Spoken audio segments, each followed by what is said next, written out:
We are very happy that you're joining us this evening. My name is Lindsay Savatelli. I'm the Community Information Coordinator for the McHenry County Department of Health, and I will be moderating this hour-long webinar about COVID vaccine this evening. First, I want to thank our panelists, Dr. John Kaufman of Pediatric Associates of Barrington, Dr. Lisa Messinger of Northwestern Medicine, and Dr. Laura Buteau, retired pediatrician and medical advisor for the McHenry County Department of Health, for joining us and giving us their time and expertise tonight to discuss a topic that has been spoken about in most homes in McHenry County. Thank you for your dedication and commitment to keeping McHenry County safe.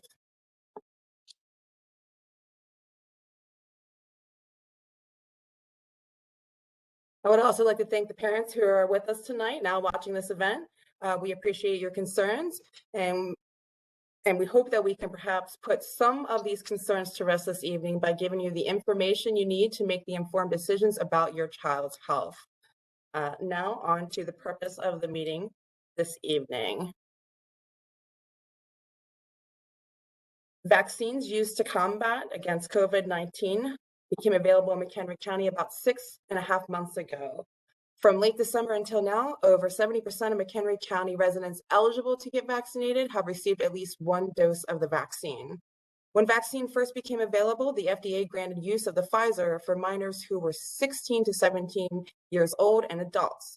But since mid-March, after rigorous clinical studies into the benefits of the vaccine, the CDC and FDA lowered the age from 16 to 12, leaving more families to consider whether or not vaccination is right for their children. And that is why we are here tonight. With that, let's move on to the informational portion of the event before we jump into the questions. We will be taking some questions that come in through the chat box toward the end of the event too, so please know that we will do our best to get to them.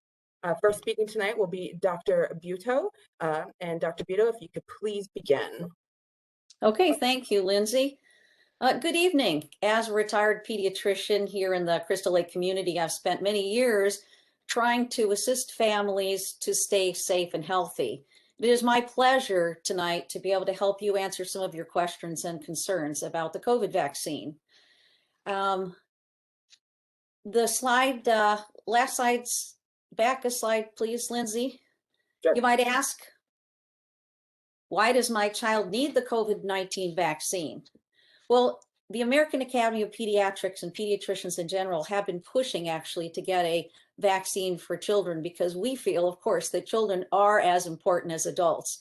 And while children may not be hospitalized as often as adults are, we still have already seen several hundred deaths in the pediatric age population from COVID-19 disease. And we don't want to have any children die. So anything that we can do to prevent that is critical. Next slide. Here we go. Yes, this vaccine here is the best and most effective tool we have to keep our children safe. So you can see the drastic decline in the overall COVID cases since January when the vaccines were widely distributed in our country. Unfortunately, with only a little over half of our country fully vaccinated, we're now beginning to see another uptick in infections across our nation. Next slide. I feel it's been truly remarkable to see how science has responded with an effective vaccine to fight against this pandemic. A new study just published from the Yale School of Public Health projected that the rapid COVID-19 vaccine campaign that we've had in the United States has saved some 279,000 lives and prevented 1.25 million hospitalizations in the last several months. Even with the few breakthrough infections that we have seen occurring, those infections have been very mild, and that isn't compared to unvaccinated people who are still being hospitalized across our country. Next slide, please. Well, when you get a lot of adults vaccinated, then what happens, of course, you get a larger percentage of adolescents and young adults that are getting COVID. And in the 12 to 29-year-old population, you can see that over 2,700 deaths have occurred. This disease, I want to inform you, is not the flu. It is much more serious, and it is 2 to 3 times more deadly than the flu. Next slide, please.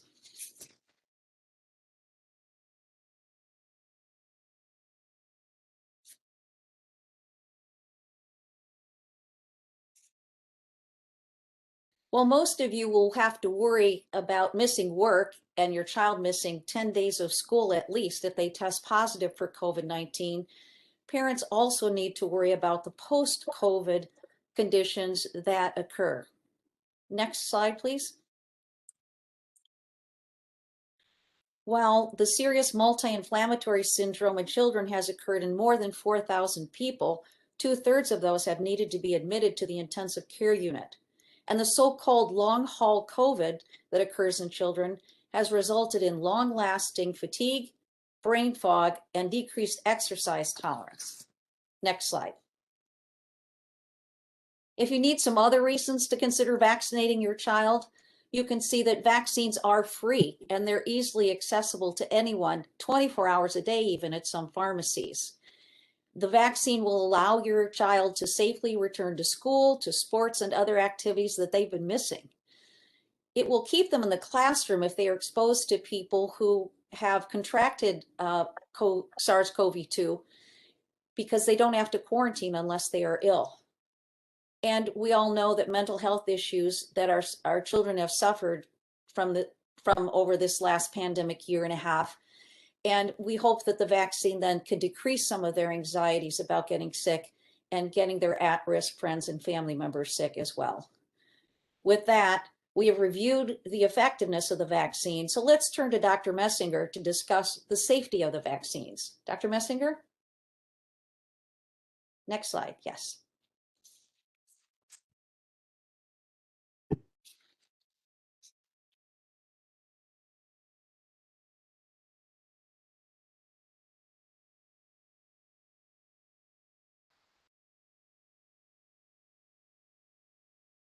There we go.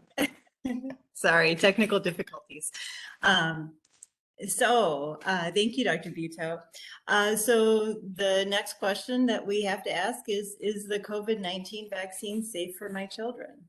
Next slide, please. So oftentimes I get questions or concerns about, gosh, you know, the vaccine came out so quickly. What is really, has the research been rushed, and how did it happen so quickly? Go ahead and click again for me, please. There we go. So the way it worked was basically we were able to decrease red tape and increase our resources. The U.S. poured tons and tons of resources into the scientific community in order to allow the research to get started more quickly. Next. So tens and thousands of people, including teens, enrolled in the studies. In fact, in the healthcare community, people were really, really excited to enroll in the studies, and that made the getting started with the clinical trials much, much faster. And I can assure you that the clinical trials followed all of the typical steps of any clinical trial. No corners were cut. The science was sound. Next slide, please. So I put this slide in, and I think it is a little bit small and might be difficult to read, but I think it's useful to see what the typical process to develop a vaccine is. So the orange to the yellow section there is really some of your basic science research. And the reason that we were able to really start kind of towards the end of that yellow area there was because we already had mRNA technology available, which I'll talk a little bit about in a second. So, you know, we were close to really starting really in the green area with the clinical trials that needed to happen. And our phase 2 and 3, which are the last sections, were able to be done pretty much at the same time. And so then you move on to the FDA review of the information and the data and the ACIP review. And then I want you to pay attention to that purple section. That's phase 4. And again, I'll talk a little bit about that. That's kind of where we're at right now with the vaccine, and that we're continuously monitoring the safety and monitoring the side effects. Next slide, please. Whoops, we went one too far, I think.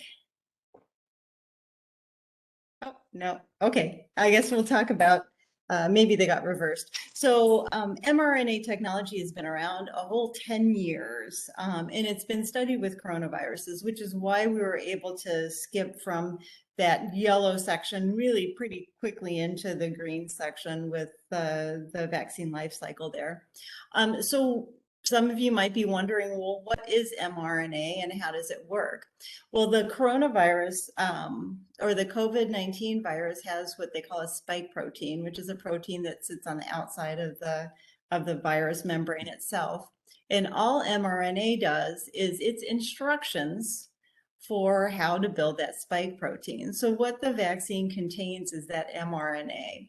So when the vaccine is given, that little lipid nanoparticle, that yellow little ring, transfers that mRNA into our cells. That mRNA instructs the cell or allows the cell to create that spike protein. That spike protein gets presented on the outside of the cell membrane and it allows our body to recognize that as foreign and create an immune response. It's important to remember that the mRNA is completely destroyed once it's transcribed or once the instructions are used, and it never enters the nucleus of the cell. It doesn't interact or change your DNA or genetic material in any way. Next slide, please. All right, so what about the side effects? A lot of people are concerned about the side effects. Remember that purple area that I said that this is where we're at right now with the development of the vaccine. So we are in phase 4, which means that we are still monitoring and doing very specific surveillance on side effects of the vaccines. It's for this reason that we were able to identify some rare side effects that have occurred, like the myocarditis, which Dr. Buteau is going to talk about a little bit later. But you can see there are multiple agencies that are involved in monitoring and surveilling. And VSafe is actually a really cool example because it's something that pretty much everybody that worked in healthcare signed up for that I'm aware of. And the way it works is that you sign up for it, you get text messages asking you to complete a survey, which asked about side effects of the vaccines. And I got my second vaccine in January. I am still, just 2 days ago, I filled out another questionnaire. So we've got a good amount of data from everybody that signed up for that VSafe active surveillance, going back to even when the first vaccine came out. That's how long we've been following it. And Lisa, I don't mean to interrupt you, but I think everyone at home needs to know that it's not just for healthcare workers. Anyone can participate in this and has the opportunity to do that anytime they get a vaccine. Absolutely. So next slide, please.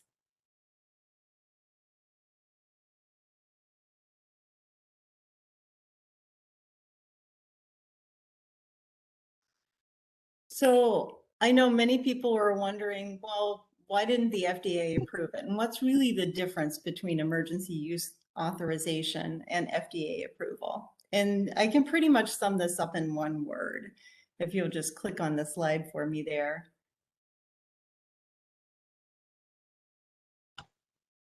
Time. Time is really the only difference. So as I showed you earlier in the slides, all of the steps for the development of a vaccine have been followed. All of the clinical trials were done with sound scientific methodology. And honestly, it's essentially unheard of to have a serious side effect that would occur more than 2 months after the administration of the vaccine. And we've been monitoring this vaccine for much longer than that amount of time. Now, FDA approval could come a year or 2 years from now. But we do have enough data now to say that the vaccine is safe and effective. So with that, I'm going to turn it over to my colleague, Dr. Kaufman, who's going to explain why you shouldn't wait. Thank you, Dr. Messinger, and thank you, Dr. Vito, and welcome to everybody. Why not wait to be vaccinated? Well, I don't think anybody's memories are too far gone that we don't recall what's been happening to us over the last year and a half. Since that's in our number one priority with this virus is to keep the amount of disease in our community as low as possible, if not get rid of it. That would prevent more illness, hospitalization, death, but I think most applicable to all of us, it would allow us to open up schools as safely as possible and get us all back into our normal routines as quickly as possible heading into the start of school next month. Again, just to recap, when we didn't have the vaccine, life as we knew it really came to a pretty rapid halt within about a week. Schools closed, businesses closed, we shut down, then we decided that we would try and distance ourselves, and that was socially restrictive, isolating, create a lot of mental health concerns. We masked, we did everything, and then the vaccine came up, and then as Dr. Buteau showed on the slides, greatly reduced the incidence of illness. So our number one priority right now is to keep the amount of active disease in our community as low as possible so that it is safe for kids to go back to school, children to do their activities, their culture, their arts, their sports, get them back into their learning, their clubs, and then probably most importantly for them is to be able to hang with their friends and socialize, which is a very important aspect. So increasing the levels of vaccination would be the next major step to getting us all back to normalcy, and our eligible children will help protect us and others who are vulnerable in the community. Next slide, please. So the hot topic now is the Delta variant, and this actually is an up-to-date slide, but it's already outdated as over the last several hours. These are the most common variants of the COVID-19 virus that have been circulating. And it's a busy slide and it's a small slide, but what it's saying is that the Delta variant is the most common variant, and it's up to about 58% as of today in the nation. So it is the most common variant. It is highly transmissible, which means that it's easier to spread, it's more contagious than the original COVID-19 virus. The Delta variant is a naturally occurring mutation of the SARS-CoV-2 original virus. And the Delta variant, again, accounts for a growing proportion of the new cases in the United States. People infected with the Delta variant are more likely to need hospitalization than those infected with earlier strains of the virus. So it's a much more potentially harmful and damaging strain of the original virus. Next slide, please. And again, another busy and small slide, but what this slide projects is that the high vaccination rate is associated with a low variant transmissibility, and a low vaccination rate is associated with a high variant transmissibility. So after such great success in reducing severe disease from the original COVID-19, we're seeing these projections come true where vaccines are low. So in a low vaccine area, there is high transmissibility. We don't have to look very far than Missouri, the state of Missouri right now, to sort of see that in states where there's a low vaccine rate, or local communities where there's a low vaccine rate, the Delta variant and other COVID-19 virus variants are becoming very highly transmissible, which just adds up eventually to more illness, more morbidity, hospitalizations, and of course the mortality that goes along with that. People infected with the Delta variant are more likely to need hospitalization than those infected with earlier strains. So it's a very important variant to control, and the best way to control that is through the COVID-19 vaccination. Next slide, please.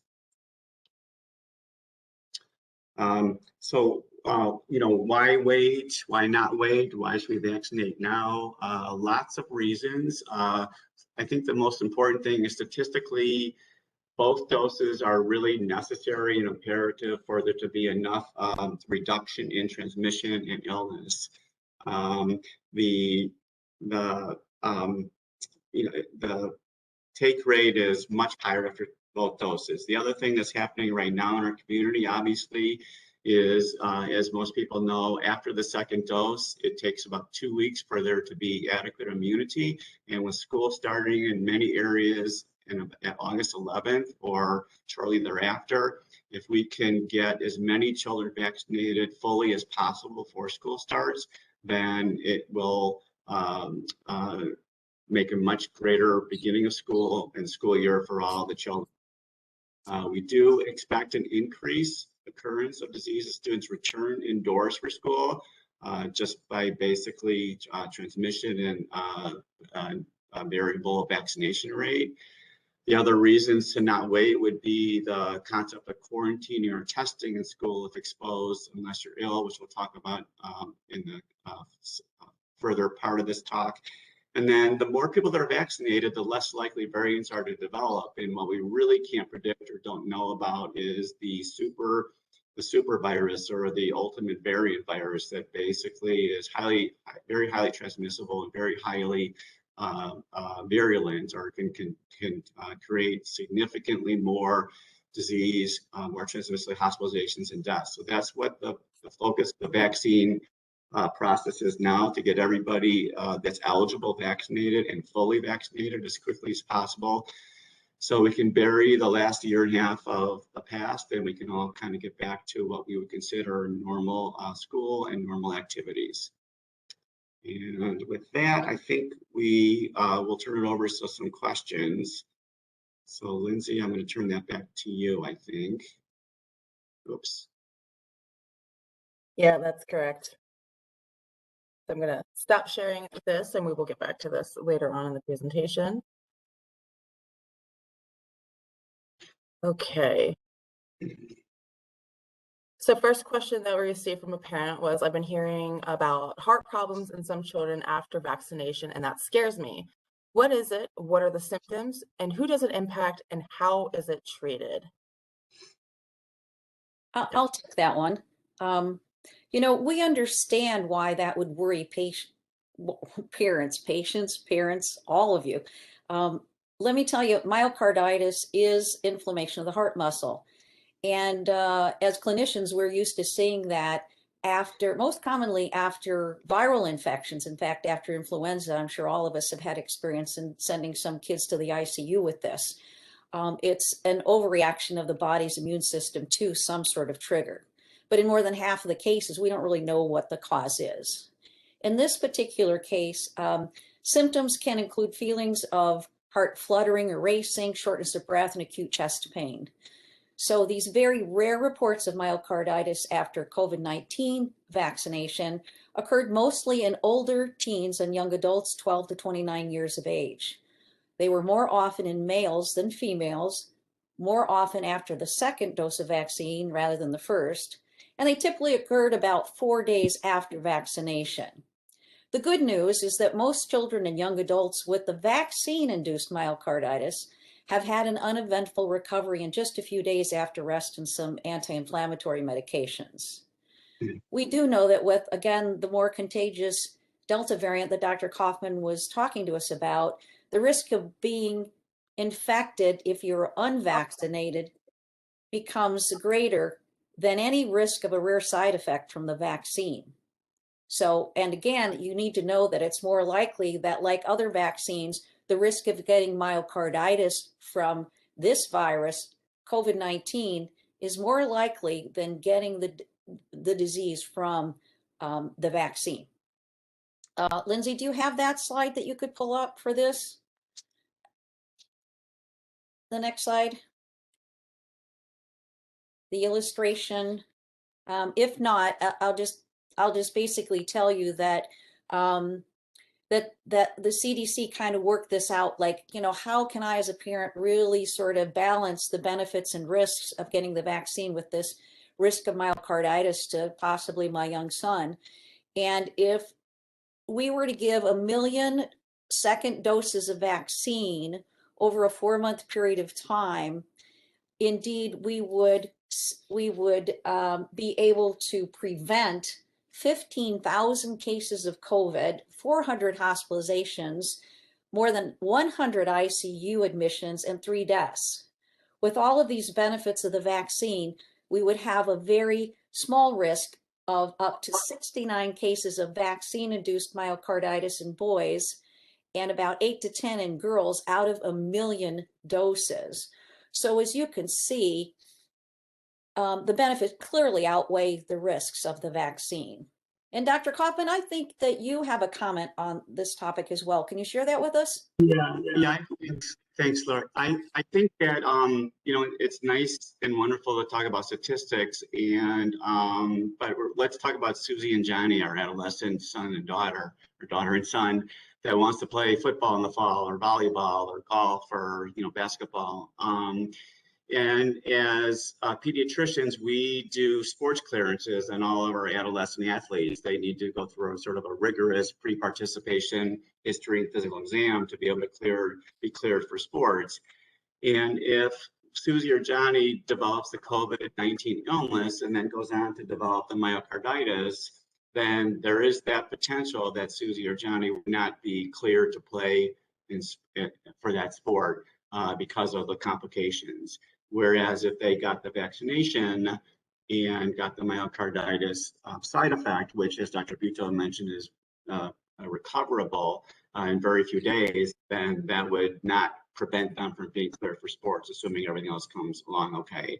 So again, the ultimate goal is to get us all back into our normal routines and lives. And as hard as it is for me to see children be prevented from participating from their sports and activities over the last year to year and a half, it would be even more tragic to see them not be able to participate because of a complication or side effect from myocarditis if they were not vaccinated.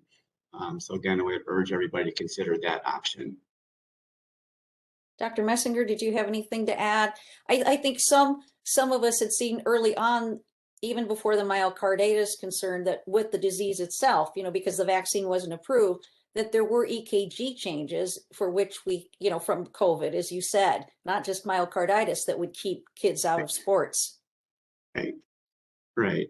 And as part of our sports clearance, so we would categorize if somebody had COVID into a mild, moderate, and severe category based on their symptoms. And I don't want to go into the details, but based on those categories, we would be again asked to perform an EKG or an echocardiogram, or even keep them out longer than they otherwise would if they were recovering from the flu or the monovirus and things like that. So it is definitely something that should not be taken lightly, this concept of sports clearance and complications from the COVID illness. I don't think I could have said it any better. Next question, Lindsay. Yeah, great. Also, just so everyone is aware, I'm having technical issues again, so I am unable to pull the PowerPoint up at this point, but I will continue to try to do that throughout this presentation. So the next question received was, will the vaccine cause a problem with my child's development? I can take that next question. So there's no evidence that the COVID-19 vaccine will have any effect on your child's development. Like I mentioned earlier in the slide presentation, the vaccine doesn't change your DNA.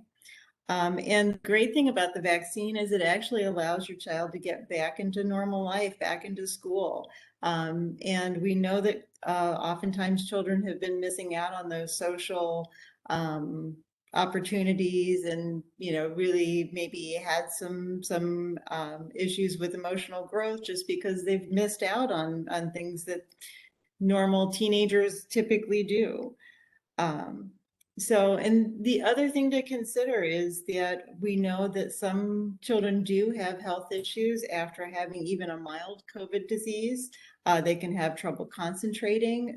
They can feel down, anxious, fatigued, and that can definitely affect their development. So by preventing the disease, you can actually be proactive in helping your child with their development.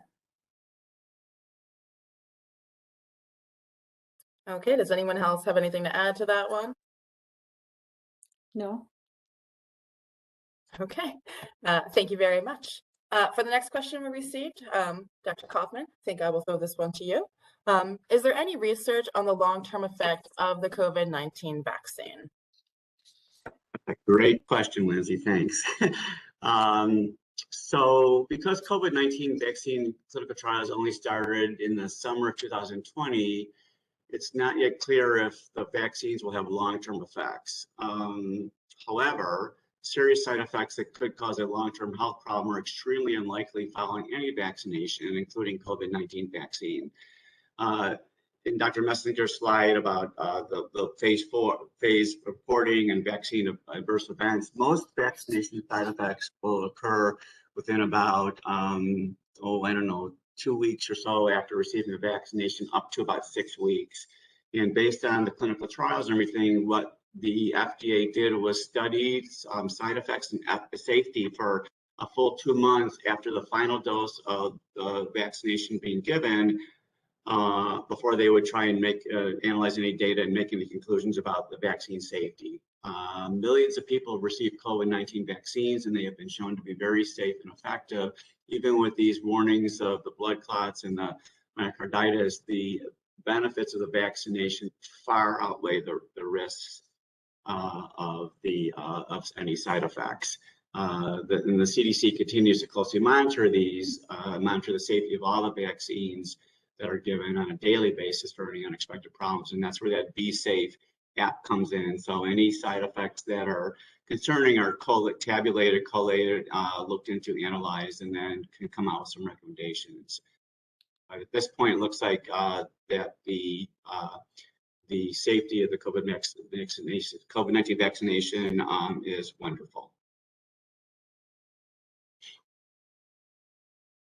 Okay, does anyone else have anything they want to add to that, or has Dr. Coven nailed that question? Absolutely, he did. Great. All right. So the next question received, a parent wants to know that they say that their pediatrician's office has stated there is no longer a 2-week time lapse required between COVID vaccines and other vaccinations. They want to know if it's safe for their child to receive the COVID vaccine with other vaccinations together at the same time. Dr. Kaufman, if you could lead on this question. Yeah, I can take that one. So again, back to Dr. Messinger's slide about study, the idea of studying vaccine safety is to sort of reduce or eliminate as many variables as possible. So if there are concerns or complications, it's easier to sort of tag it to that the vaccine is a complication or side effect. So to use the phrase out of an abundance of caution, what was originally advised by the CDC, so as not to increase the risk of confusion of any side effects from the COVID-19 vaccinations, they originally recommended that there be a 2-week window between any of the COVID vaccinations and any other childhood vaccines given. After so many months and people being vaccinated, they realized that the safety was good enough, so they lifted that restriction. The other thing that they also realized is that because of the pandemic, people weren't seeking regular routine health care, and then we were becoming behind on the other routine childhood vaccinations, which could even incur more health risk to children and their families. So because of the safety and efficacy of the vaccine, they now have lifted that as of, I think, a few weeks ago, where there is no reason to have a window between a non-COVID vaccine and a COVID vaccine. You can also administer the COVID vaccine during the regular well-child checkup that your child will have at his or her physician's office. So that is very safe and highly recommended as well.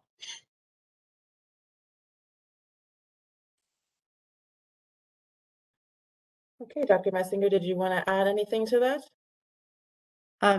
Just to reiterate, we know how important it is for our kids to get up to date, caught up with their shots. And we recognize that a lot of families did miss well-child appointments and vaccines over this past year. So definitely want to encourage people to get in to get their other routine vaccines. Okay, so another question we received was about a parent's daughter. They want to know, I've heard the COVID-19 vaccine can change my daughter's menstrual cycle. Is that true? Well, Lindsay, I'll start that one at least. It's certainly true that we've been hearing from women all across the country that they've noticed changes in their period shortly after vaccination, but we don't have any evidence that the vaccine itself can have a direct effect on menstrual cycles.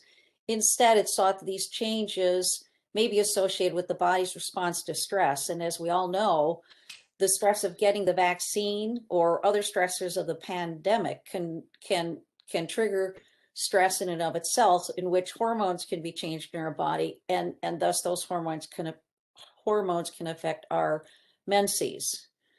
While researchers are still trying to find the answers whether there is a connection between the vaccine and the menses changes, experience thus far has shown that most of these reported menstrual changes are only for the first few days following vaccination and then quickly resolve. Dr. Messinger, I think you had talked to me earlier about you have seen some menstrual changes in your patients even before the vaccine was available. Is that true? Yeah, so, definitely in my practice, I've seen many, many more teens than usual coming in with menstrual irregularities over this past year.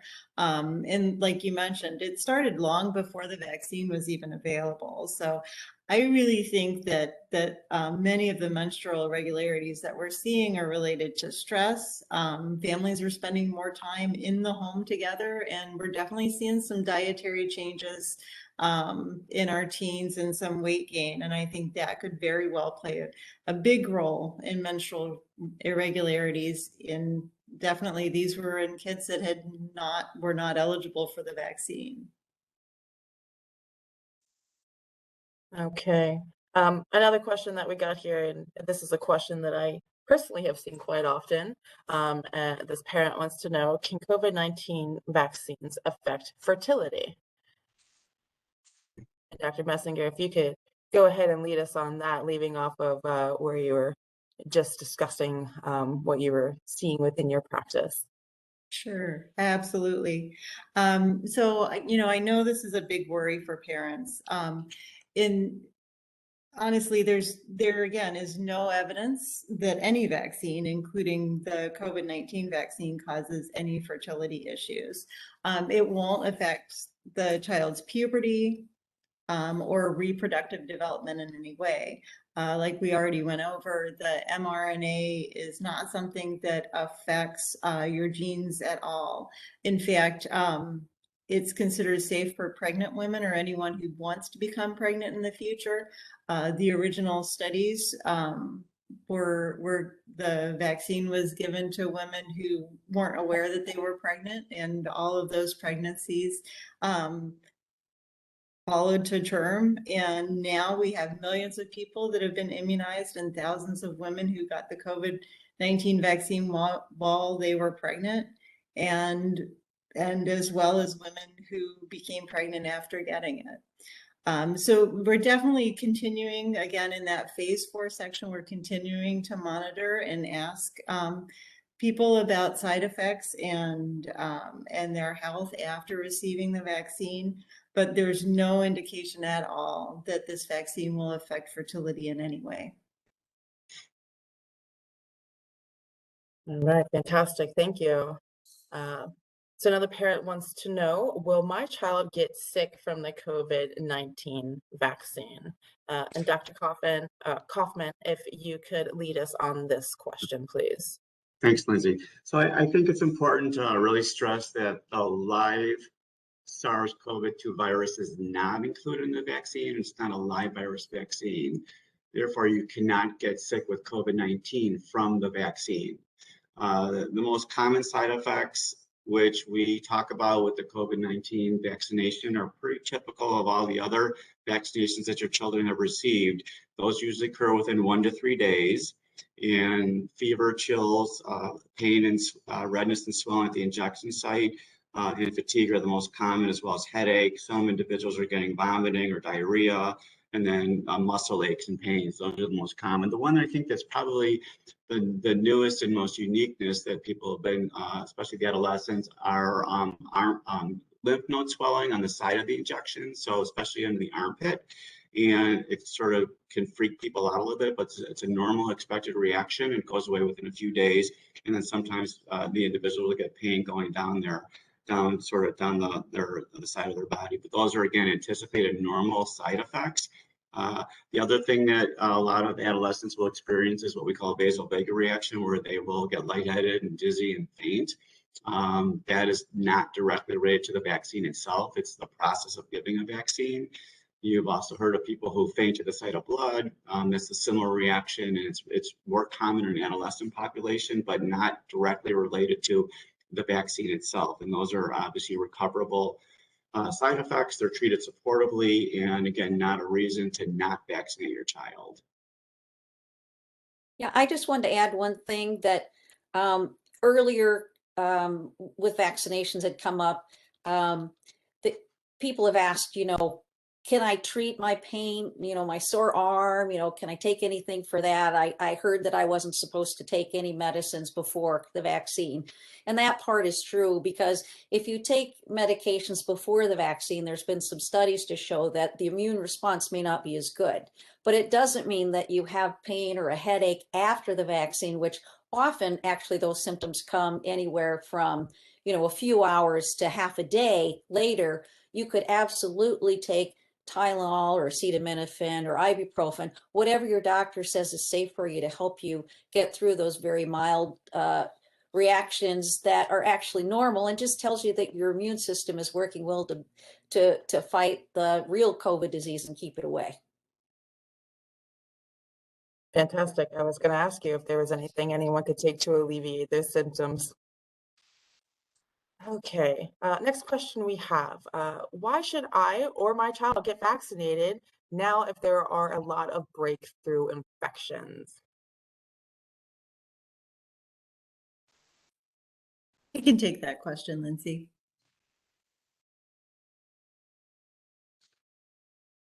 So, I think it's not actually true that there are a lot of breakthrough infections. So we know that no vaccine is 100% effective.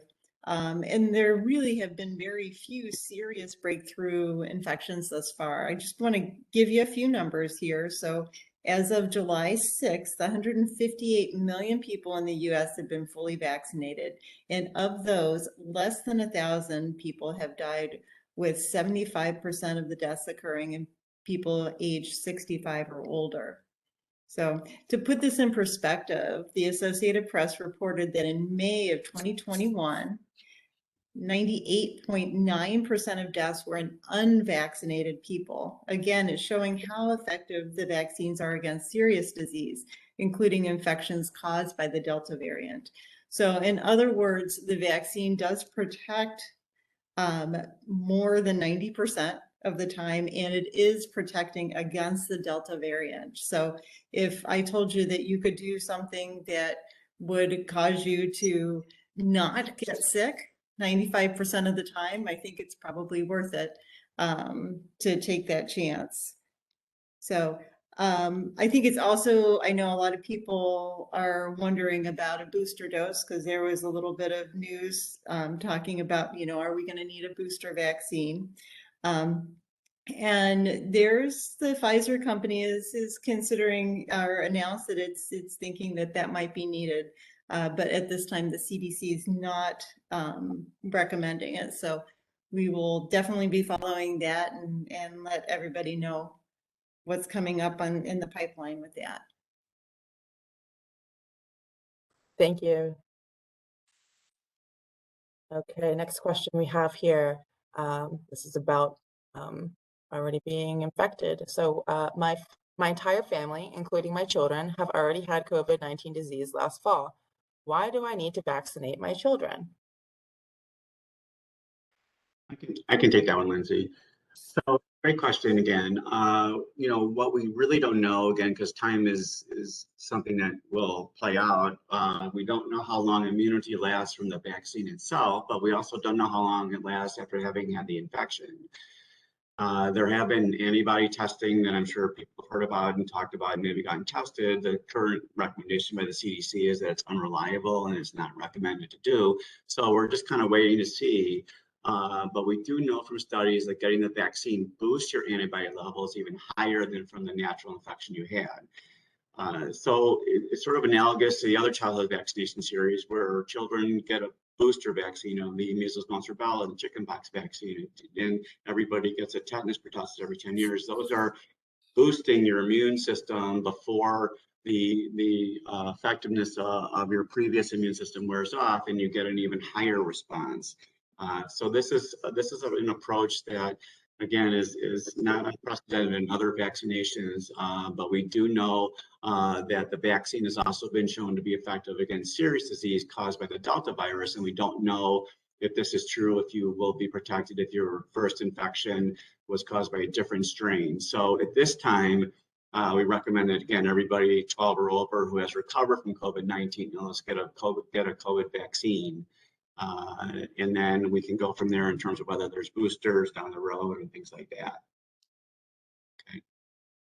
Yeah, and John, to your point too, just a reminder to our folks at home that, again, you need to complete your vaccine series. And for the Pfizer vaccine for children, it is definitely 2 doses spread out by 3 weeks. And again, as far as the Delta variant, it is not as successful in being prevented with only 1 dose of any of the vaccines. So being, getting, if you started the series and you just said, oh, well, I'll get it at some point, it's really important to get it as soon as possible after that 3-week point, just so that you can get the antibody protection level that you need against this contagious Delta variant. Okay, fantastic. A question that's kind of similar to that, this parent asks, if children don't get that sick from COVID, why do they need to be vaccinated? Lindsay, just, I think we've talked about this before, but while children, don't get as sick as adults and they can have mild or asymptomatic disease, they're still capable of spreading disease to others, including those that have weakened immune systems. And as we talked about in the opening session, I mean, there are children that get very sick and they can die. As we said, more than 300 children have died so far. And that kind of moves us over to maybe talking a little further about the long haul COVID, which is a post-COVID condition that can occur again in people who have mild or asymptomatic disease. They might not have even known they had it, but then they still end up having symptoms afterwards. We don't really know how commonly this occurs in children, but I can tell you that there are studies now going on by the NIH to look at the long haul COVID. And what does that mean? Again, those are symptoms that either present themselves or persist longer than at least a month. When, most colds or other viruses that we know about, it's like 10 to 14 days at most, right? So you can imagine if you're still having symptoms after a month that there's a problem here, right? So more study is being done into this. What we do know, again, is that this can happen after just mild disease, with the most common symptoms of long haul COVID in children, including fatigue, difficulty concentrating, or something people are calling brain fog, trouble breathing. Again, they're wearing out sooner in their exercise, maybe some depression or anxiety, headaches, prolonged loss of sense of smell or taste. If your child after COVID persists to have these symptoms for longer than a month, it's important that you take them to see your doctor. There are some specialized clinics in the Chicagoland area now that have been developed to help treat these long haul COVID symptoms. So please see your doctor if that occurs. And Dr. Messinger, I think you've had some experience with this, haven't you? Absolutely. In my practice, I had one young lady that even 2 months after having COVID was still very short of breath, was having trouble. She had a part-time job, was having trouble keeping up in her job because of the shortness of breath, couldn't walk upstairs without getting short of breath. And she was really struggling to the point that I sent her to the specialist to see what we could do to help her out. I also had another patient who lost her sense of smell due to COVID, and it was gone for several months. And then as her sense of smell came back, she started having nausea with the smell of food. It was so bad, she couldn't even be in the kitchen if anybody was cooking. And we were really struggling with getting her to be able to maintain her weight just because the nausea was so bad. with this return of the sense of smell. It was an abnormal sense of smell, so everything smelled foul to her. So it was really debilitating. And did she have a very serious illness to begin with from COVID, or just this loss of? No, it was a very mild cold. Yeah. It's very interesting how this disease works and how it impacts people differently.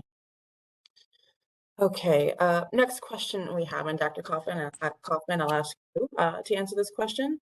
Why do vaccinated people not have to quarantine if they can still spread disease?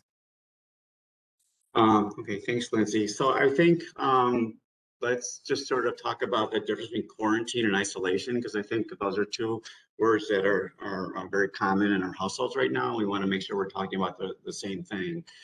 So quarantine is the time period where you must stay at home if you're exposed to someone who is ill or has a positive COVID test. And after exposure, the incubation period where one can get sick is typically between 2 and 14 days. So that's why individuals who are exposed are asked to quarantine themselves for 2 weeks in case they do get ill and they don't have to spread, get exposed, get sick, and then spread to others. So in other words, we're trying to contain the spread. If you're vaccinated and you don't have any symptoms after being exposed, according to the CDC, you do not have to quarantine, but should monitor yourself for symptoms for the next 14 days. So this is really because the ongoing studies continue to show that the current COVID-19 vaccines are highly effective in preventing hospitalizations, death, and asymptomatic disease. These findings, along with the early evidence for reduced amounts of virus found in vaccinated people who develop COVID-19, suggest that transmission is very low. Transmission risk is very low in a vaccinated individual with exposure.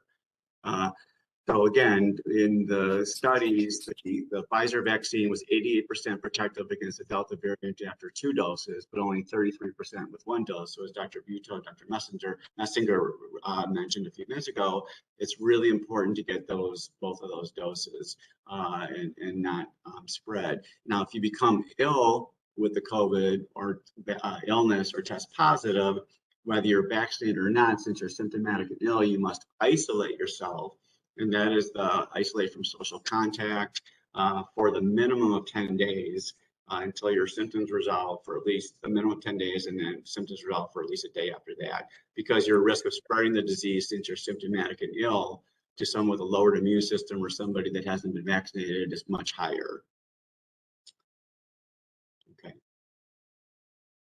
Good job, Dr. Kaufman, explaining those differences, because I know quarantine and isolation, those are I think people get confused about all the time. So thank you for that. Sure. Okay, so we are coming to the end of the presentation. I am going to have one more question that I'll ask you guys, and it's about how to get the vaccine. And Dr. Butow, I will ask you to answer this question. I can't get a vaccine because I don't have a car, or I can't miss work. Can you help? Well, I want to remind everyone that in the United States, regardless of whether or not you have insurance or if you're an immigrant, you have the right to a free COVID-19 vaccine. Many employers are allowing employees to leave work to get the vaccine without loss of pay, and others are allowing a day or 2 off in case you have a sore arm or you're feeling ill and out of sorts. But if your employer doesn't offer you that benefit, there's another solution, because some pharmacies in McHenry County offer the vaccines 24 hours a day. So you can, on your way to work or your way maybe after work would be more logical, go ahead and stop in at one of these pharmacies and get your vaccine, again, for free. Now, if you need a ride or you need help getting an appointment, please call the health department's COVID call center at 815-334-4045. And I'll tell you that again. I don't know if you have a pencil handy, but it's 815-334-4045. Fantastic. Thank you so much. And I think, Dr. Butow, if I'm not mistaken, the law is that people are not to be docked if they want to skip work and go get the vaccination. So they're not to be penalized or, docked pay or whatever if they're going to go get a vaccination because they can't get it any other time. Right. Yeah. Well, thank you for that additional tidbit. So thank you everyone for joining us tonight. And if you want to review this webinar at a later time, or if you want to share it with a friend, you want to go back and listen to a certain portion of it, you can find it by opening your web browser, going to MCDH.info. And once there, you'll see an image that says COVID-19 updates. You can click on that. If you scroll on down to the communications toolkit toward the bottom of the page, you'll find a tab that says live events. And in there, you'll be able to review this event. We'll also have a supplemental document with the sources of information that were presented tonight, and then additional information, incredible information that you can use going forward. So thank you for joining us. We hope that we answered some of your questions. And we hope that you will get your children vaccinated. And Lindsay, I have just one more comment. We didn't really dwell on this at all, but be careful about the sources that you use and go to for your information. Please go to the cdc.gov, MCDH.info, IDPH, that's the Illinois Department of Public Health. And social media can be a harmful thing. And it's really important as you're trying to make the right decision for your children to go to reliable sources. Thank you very much for attending. Thank you. Thank you. Everyone. And I was just going to say, as community pediatrician, we're always here. And I think Dr. Kaufman, you would agree, we're happy to answer any questions as well.